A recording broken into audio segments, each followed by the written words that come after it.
चिरांगे बोलतायत थेट प्रक्षेपण. की आंदोलनाची पुढील टप्प्याची रूपरेषा काय असेल ती आज मात्र सांगत नाही, मुद्दाम सांगत नाही. आणि हे समाजालाही माहिती आहे, मी जे पाऊल उचलतो ते तुमच्या हिताचं उचलतो. योग्य वेळी सांगितल्यावर तुम्हाला तेवढा 1 महिन्याचा परत वेळ राहतो 29 ऑगस्टपर्यंतचा, ते टप्पे सांगू.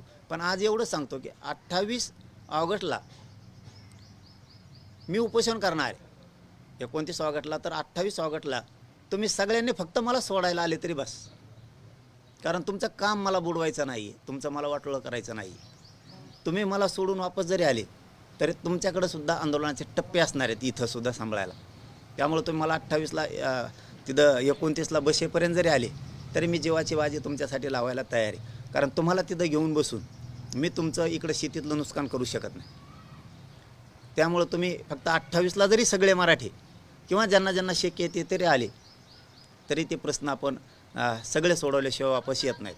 आणि जर तिथं कोणाला राहायचं असेल तर त्यांनी 15-20 दिवसाची तयारीनंच यायचं, हे मात्र लक्षात ठेवा. तुमच्या जेवणा खावणाची, कारण पाऊस असणार आहे, पाऊस प्रचंड असणार आहे असं वाटतं आहे. नसेल तर चांगलीच गोष्ट, पण पाऊस असेल तर त्या तयारीनं तुम्हाला यायला लागणार आहे. कारण तुमच्या गाडीला छत असणं गरजेचं आहे. ते तुम्हाला 1 ऑगस्टला मी ते बाकीची दिशा सगळी क्लिअर सांगणार आहे. आजचा महत्त्वाचा विषय याच्यासाठी होता की सरकारनं आपली 100% फसवणूक केली. कुठं केली? त्यांनी 3ही गॅजेटियर लागू करू म्हणले होते, 3 महिन्याच्या आत ते लागू केलेले नाहीत.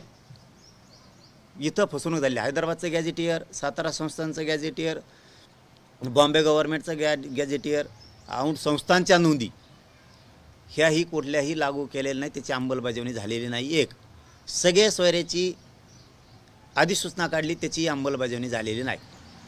तिसरा मुद्दा, आपली 29 ऑगस्ट 2023ला मूळ मागणी होती की मराठा आणि कुणबी एकच. तो अध्यादेश काढलेला नाही आहे. आम्ही त्या मागणीवरती आजही ठाम येताना शेवटपर्यंत राहणार. त्याचं मूळ कारण असं आहे की मराठा आणि कुणबी एक आहे. ही ज्यावेळेस चर्चा सुरू झाली त्यावेळेस सरकारच्या वतीनं गिरीश महाजन साहेब आले होते. त्यावेळेस त्यांनी सांगितलं होतं तुमच्या मागणीप्रमाणे जर आम्हाला कायदा पारित सुपरफास्ट